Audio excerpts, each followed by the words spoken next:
Sean, Steve mentioned to me, and I echo this question, especially as I'm often asked to interview people like Rupert Sheldrake on parapsychology, for instance, that he was curious to hear your thoughts on the relationship between our knowledge of physics and what we don't know about it on the one hand, and then on the other, our tendency to rule out parapsychology or other anomalous physical phenomena. So maybe the Tic Tac UFOs are a good example, though. Steve, if you want to add onto this, please do.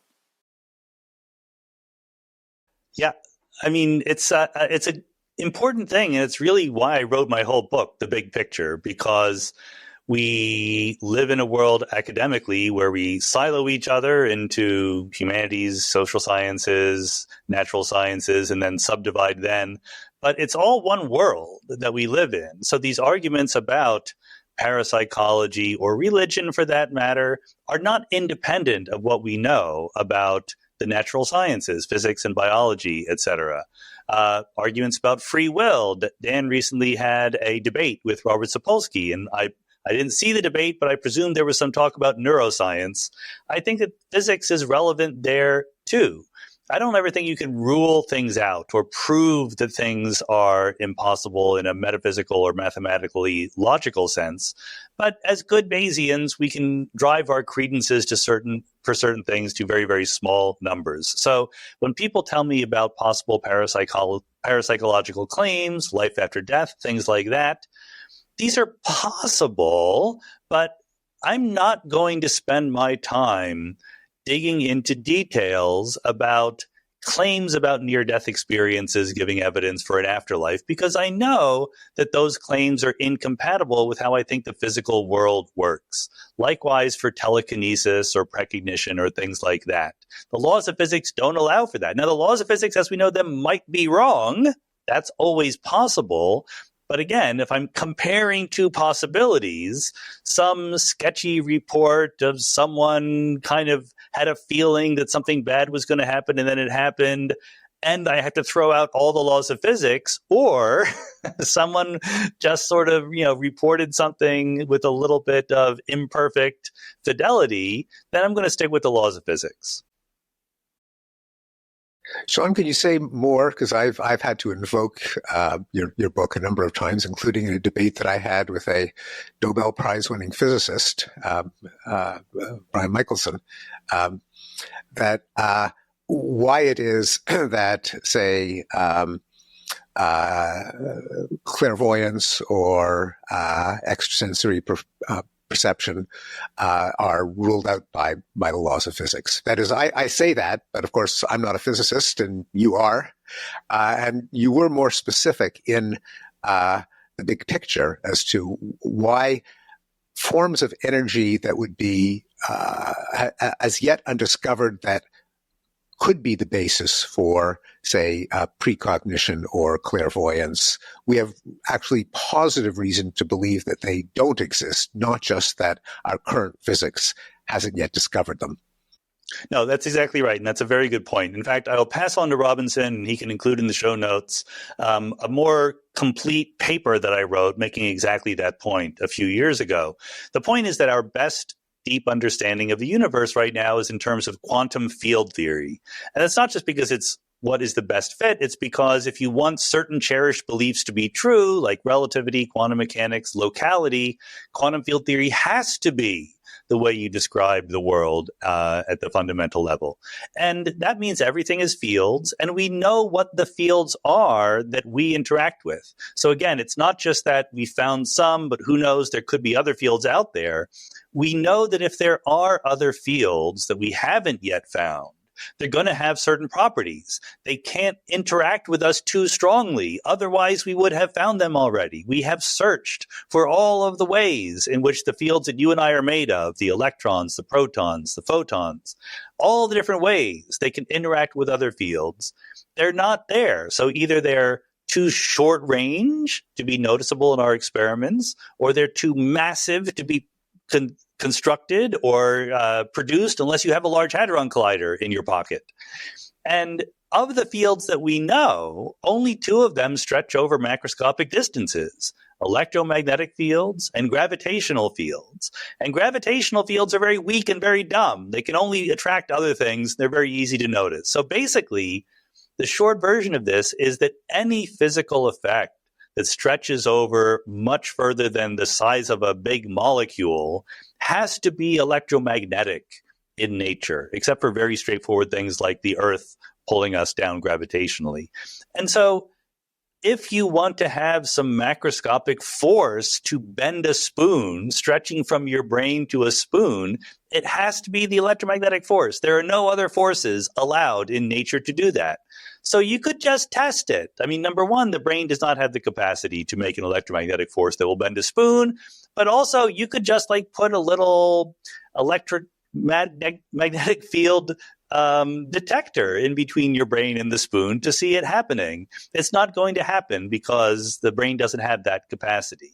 But the point is that the laws of physics don't have room for new fields, new forces that would let you change the configuration of matter a short distance away, perceive into the future, etc. Because if there were such fields, we would have detected them already. That's very cut and dried, according to modern physics. So I quote this little number quite often, but this is just to recapitulate and maybe summarize a little bit. Because QFT has been confirmed to something like 14 decimal places, if you were to be looking for precognition or clairvoyance or something like this, you would not be searching for a new form of energy or a new force. You would be looking in a framework that already includes quantum field theory.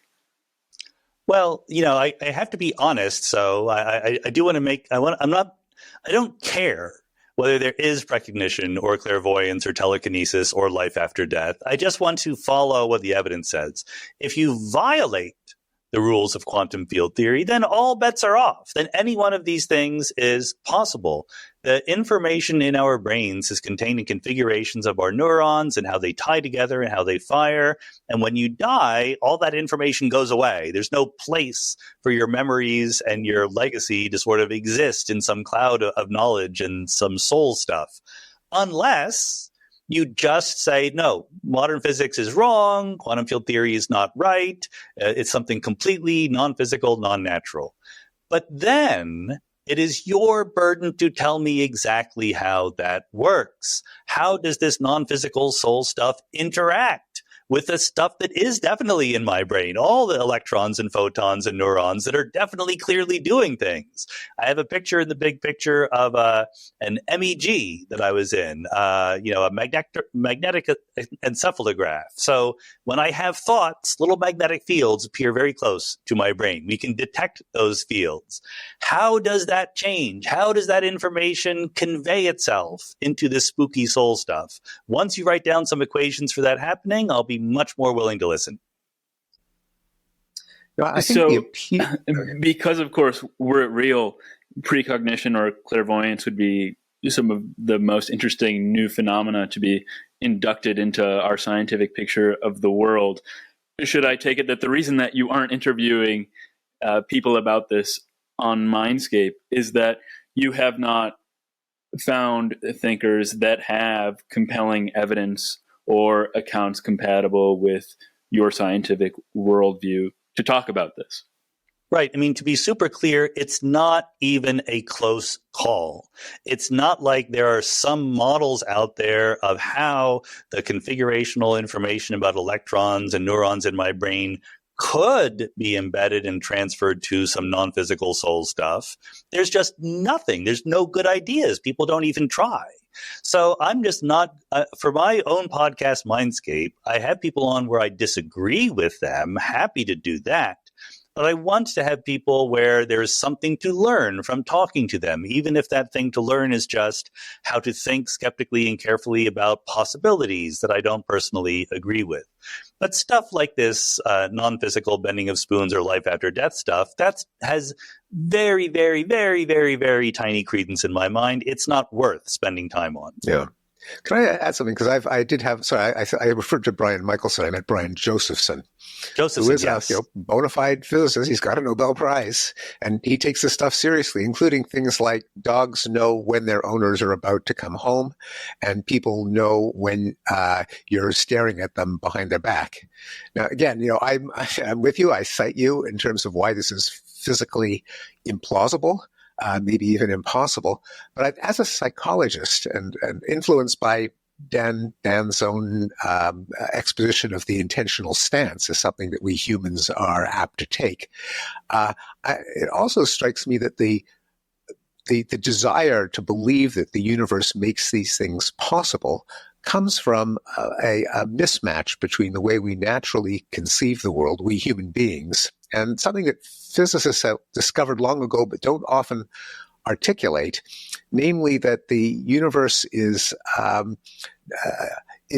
not intentional, is not teleological. There are laws that predict the future based on the present, but that don't work backwards and take intended goals into account and channel physical events to bring them into existence. So very human convictions like there are no coincidences, everything happens for a reason. The outcome of an event was one of the reasons that the event happened, which of course is true for events that we humans bring into being by our own actions. But there is a tendency to project that kind of intentionality onto the universe that makes a number of these claims intuitively plausible, but probably physically impossible. My problem is I haven't been able to get clear statements from something that I think just physicists take as second nature and don't bother to articulate, namely the laws of the universe just don't care about our goals, our concepts, our values. They just happen. That seems to be the biggest breach between our intuitions and the picture of the universe given to us by our best physics.